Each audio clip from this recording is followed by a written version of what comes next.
we get more than 2,000 likes at this videos, we will upload more patriotic news. The big China meeting with the on-Trumpian ending. No need for the lipstick, just show them the pig.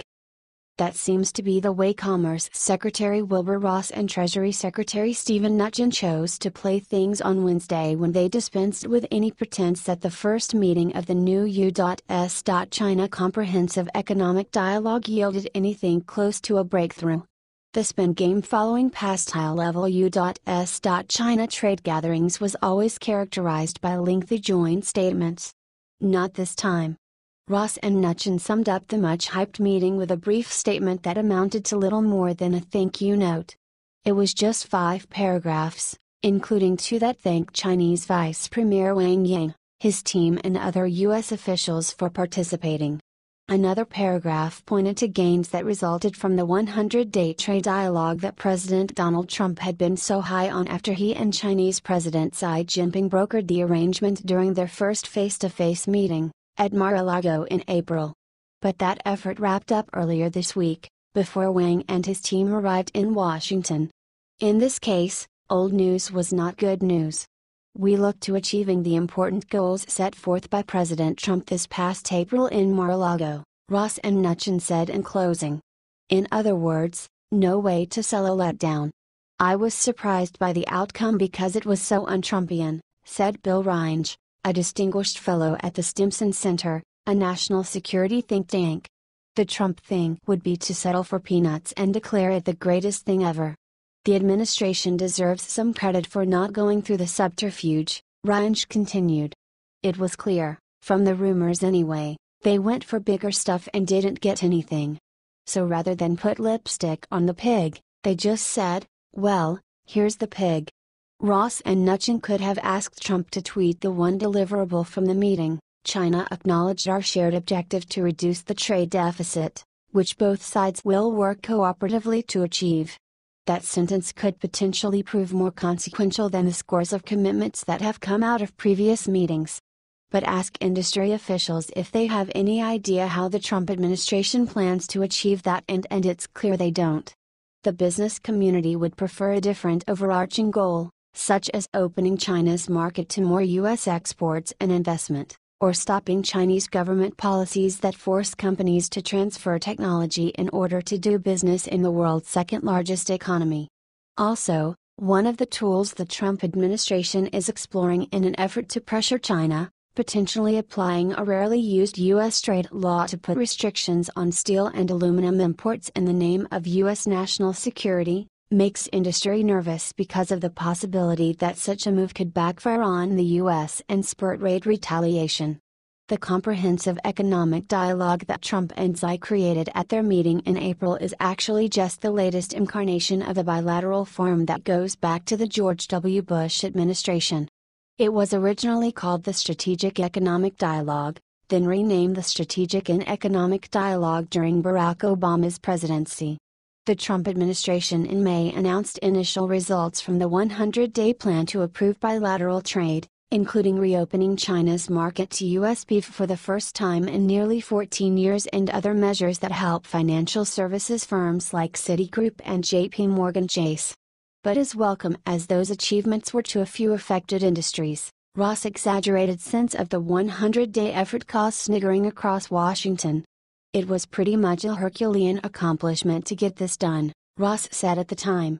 This is more than has been done in the whole history of U.S.-China relations on trade.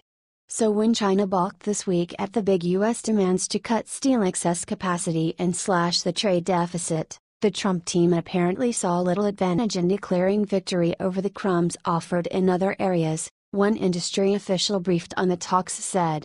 The two sides had what may have been their first bad trade meeting since talks on China's accession to the World Trade Organization nearly broke down in 1999, the industry official added.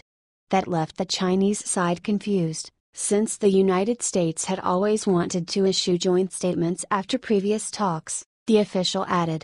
Back in Beijing, a Chinese foreign ministry spokesman insisted the meeting wasn't as bad as it seemed.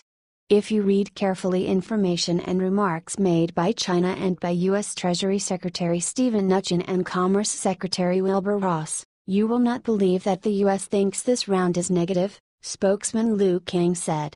Chinese Vice Minister of Finance Zhu Guangyao told reporters the two sides also agreed to continue work on a one-year plan as a follow-up to the initial 100-day endeavor. However, there was no reference to that in Ross and Nuchen's statement, which could reflect a disagreement within the Trump administration over the utility of a 365-day effort.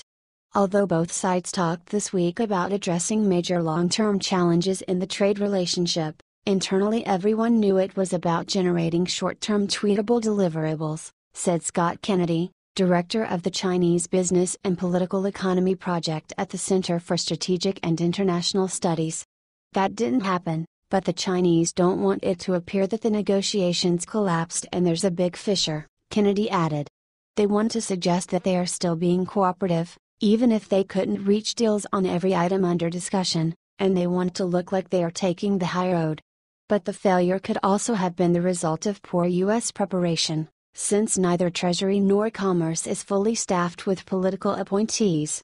During the Obama administration, the staff worked year-round to prepare for those 1 or 2 days, Kennedy said. But here we had 90 days to prepare with less staff and less coordination. After this week's stumble, industry officials hope the administration will go back to the drawing board and devise a more coordinated approach for dealing with a growing list of U.S. China trade concerns. That could include a one-year plan if it includes systemically important issues and significant achievements along the way, the industry official said. But it's also not clear that the Chinese are willing to make difficult reforms, so the United States may have to devise new tools to gain leverage, the official added. Meanwhile, China has invited First Daughter Ivanka Trump and her husband, senior White House advisor Jared Kushner, to visit this fall, setting the stage for a possible trip by Trump. Xi invited Trump to come to China at their meeting in April, but so far no date has been announced. Against that backdrop, Ross is believed to be putting the finishing touches on recommendations for Trump to restrict steel and aluminum imports to protect national security. That move could potentially hit back at not only China but allies in Europe and other countries that export the two metal products to the U.S. This week's events could empower those in the administration who favor tough action, on the grounds that China was given a chance to act on steel overproduction and it refused. But a unilateral move would surely anger allies, especially after they agreed at the recent G20 meeting to step up efforts to deal with global excess capacity. That included setting an August deadline for countries to share information on their steel sectors in order to meet a November deadline to develop concrete policy solutions, which the G20 nations also agreed would be followed by tangible and swift policy action and follow-up progress reporting in 2018. Therefore, once Ross makes his recommendations, one possibility would be for Trump to announce that he plans to enact the toughest possible restriction, but delay implementing them until December, Reinsch said. That would put pressure on the G20 countries, which account for most U.S. steel imports, to reach a deal to reduce the global steel production glut. It also would avoid a blow-up before Ivanka Trump, Kushner and potentially the president himself travel to China this year. And it would allow Xi to get past two important political events that make it difficult for him to make any concessions to the U.S. right now. A senior Chinese leadership meeting in August and the 19th Party Congress in the fall. In the meantime, it's very hard to discern an overall strategy behind the Trump administration's dealings with China, except in the very general sense of using threats to increase leverage, said Simon Lester, trade policy analyst at the Cato Institute. Their approaches were going to be tougher and stronger and make everyone give in. Maybe they thought they could do that this week and China didn't give in, Lester said. They got a little lost, and now they think okay, we've got to.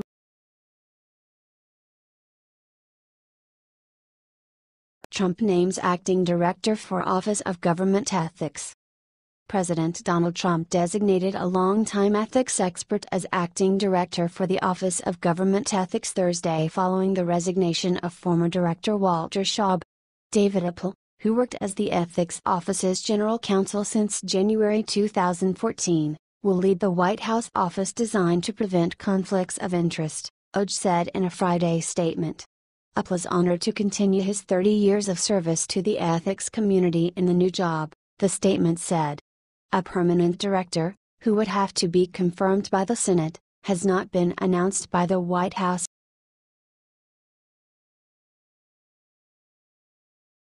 Spicer's tenure short but memorable. Exactly 6 months after his first briefing at the White House podium, Press Secretary Sean Spicer is out. His tenure was brief, but it was perhaps the most memorable of any press secretary in the position's long history. Never before has a White House spokesman gained such cultural prominence, his briefings deemed such a spectacle that cable networks carried them live, late-night shows replayed clips with regularity, and Saturday Night Live made him a recurring character. Many Americans could not pick Ari Fleischer or Jay Carney, press secretaries under George W. Bush and Barack Obama, respectively, out of a lineup. But Spicer was widely recognized outside the confines of the West Wing, sometimes with unpleasant results. By the end, though, he had largely disappeared from public view, replaced at daily off-camera briefings by Principal Deputy Press Secretary Sarah Sanders. His credibility was suspect. He regularly made factually inaccurate statements and defended the often evidence-free claims of his boss. Most famously, perhaps, was his declaration that the crowd at Trump's inaugural was the largest in history, period. But there were many other assertions that undermined his reputation. He insisted the administration's travel ban was not a ban, though the president himself had referred to it as such. He claimed, without evidence, that fired Acting Attorney General Sally Yates was a major Hillary Clinton supporter. While freely brushing aside his own untruths, Spicer regularly seized on any mistakes made by the news media to deride reporters as dishonest and interested in pushing their own agendas. He didn't help his own cause by making frequent verbal gaffes, butchering prominent names like that of Syrian leader Bashar al-Assad.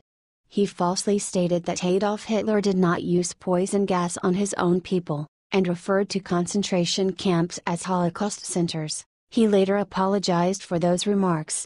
He once stepped to the podium with his American flag pin turned upside down. And on the night FBI Director James Comey was fired, Spicer famously huddled with staff among bushes, not in, the White House will forever argue, to avoid questioning reporters. He suffered other indignities. Spicer, for example, was not one of a handful of staffers Trump brought along to meet Pope Francis in the Vatican, despite Spicer being a devout Catholic. The White House press corps did not much have a high degree of respect for Spicer. He berated reporters regularly, both to their faces and behind their backs. He called one reporter an idiot and a cheap Page 6 reporter, and planted a false story about another in a right-wing publication. And that was just his relationship with Politico. Across media circles, there was little sympathy for Spicer when the resignation finally came. At the beginning, Spicer seemed like a Shakespearean figure who prompted swells of both empathy and anger, said one reporter who regularly attended Spicer's briefings. Reporters felt bad for him, trying to serve an impossible master. But by the end, the general feeling was one of good riddance. He almost always behaved like a child. Resigning may be the first adult thing he's done in months. Sean's briefings could be more confusing and confounding than informative. Often, he'd talk himself in knots, and we'd all have to seek clarity after he wrapped the briefings, said another briefing room regular. But without question, the many questionable statements he made from the podium were troubling and bewildering. That will be his legacy. And it's not a particularly positive one, for the office of the presidency or the country. Even if he didn't answer them directly, Spicer did not seek to evade the hard questions.